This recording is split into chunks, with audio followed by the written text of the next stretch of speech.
Syria में अब super powers का युद्ध तय हो गया है। कमांडर अबू मोहम्मद अल जुलानी ने अभी तक सीरिया पर कब्जे का ऐलान भी नहीं किया था। उनके लड़ाके सीरिया की राजधानी दमिश्क पर जीत का जश्न ही मना रहे थे कि सीरिया पर बम बरसने लगे। जीत का जश्न शांत हो गया। सीरिया में अमेरिका आ गया। धमाके के साथ जंगी जेट से बम बरसाकर 75 ठिकाने दहलाकर सुपर पावर ने दिखा दिया कि जब वो दुश्मन को मारता है तो उसे रोने भी नहीं देता। अमेरिका तब तक मारता है जब तक दुश्मन का दम न उखड़ जाए। सुपर पावर ने सीरिया महायुद्ध का ट्रेलर दिखाया है, वो भी पुतिन को। बशर अल असद को पनाह देने वाले पुतिन कुछ करते उससे पहले अमेरिका ने सीरिया में एंट्री ले ली है। अमेरिका ने पहले ही साफ कर दिया था कि वो सीरिया पर नजर बनाए हुए है। कब और कैसे चोट पहुंचानी है, किसे मारकर पुतिन को मैसेज देना है, अब ये भी साफ हो गया है। अमेरिकी सेंट्रल कमांड ने ऐलान किया है विद्रोही लड़ाकों के 75 अड्डे पर 140 बम बरसाए गए हैं। पेंटागन के मुताबिक सभी हमले सटीक और अचूक थे। अमेरिका के दुश्मनों को भारी नुकसान पहुंचा है, जिसके साथ ही सुपर पावर का सीरिया में ऑपरेशन रिलॉन्च हो गया है। अमेरिका ने अपने ऑपरेशन इनहेरेंट रिजॉल्व की नई सीरीज में कुर्द नेतृत्व वाली सीरियन डेमोक्रेटिक फोर्सेस को भी साथ में जोड़ रखा है। कुर्द फाइटर्स की बशर से कट्टर दुश्मनी है। ये कुर्द फाइटर सीरिया में तख्ता पलट करने वाले कमांडर जुलानी और तुर्की के राष्ट्रपति एर्दोआन से भी युद्ध कर रहे हैं।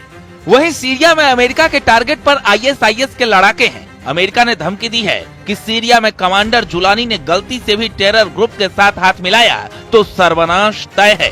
कमांडर जुलानी का सीरिया का सरगना बनना अमेरिका को रास नहीं आ रहा और न ही इजराइल को। एक तरह अमेरिका ने सीरिया में बम बरसाए तो इधर महज 10 घंटे के अंदर इजराइल ने कमांडर जुलानी के इलाकों पर 100 से ज्यादा हमले कर दिए।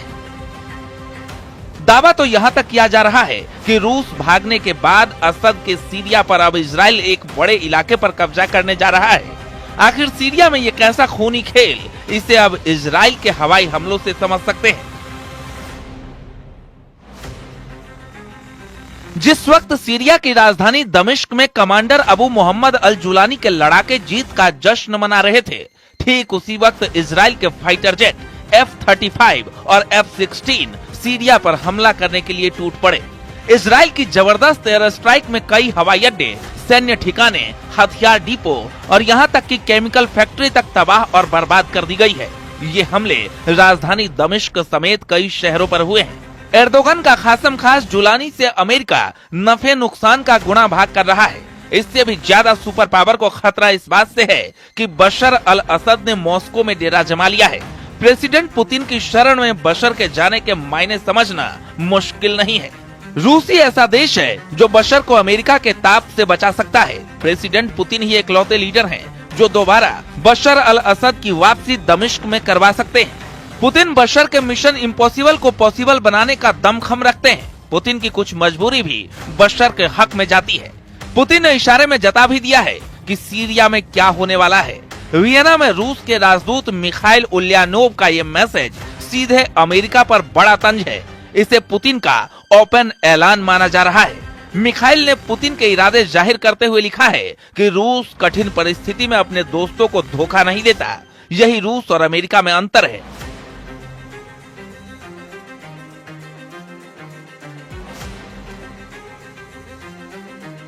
चलिए अब ये वीडियो देखिए। कमांडर जुलानी के लड़ाके जिस जेल का गेट खोल रहे हैं, इसे सीरिया का नर्क लोक कहते हैं। इस जेल में सीक्रेट बंकर है, टॉर्चर सेल है, फांसी घर है। सीरिया की सैदनाया जेल के एक एक कोठरी खूनी नरसंहार की गवाह है।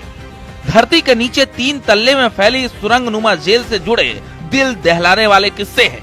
कमांडर जुलानी के कट्टर लड़ाके इस जेल को बशर अल असद का बूचड़ खाना भी कहते हैं। साल 1989 में बनाई गई ये जेल 24 आते आते बंद कर दी गई। अब भी इस जेल के कुछ सेल के गेट खुल नहीं रहे हैं। सीक्रेट कोड से लॉक इस जेल से बशर अल असद गुप्त ऑपरेशन की प्लानिंग कर सकते हैं।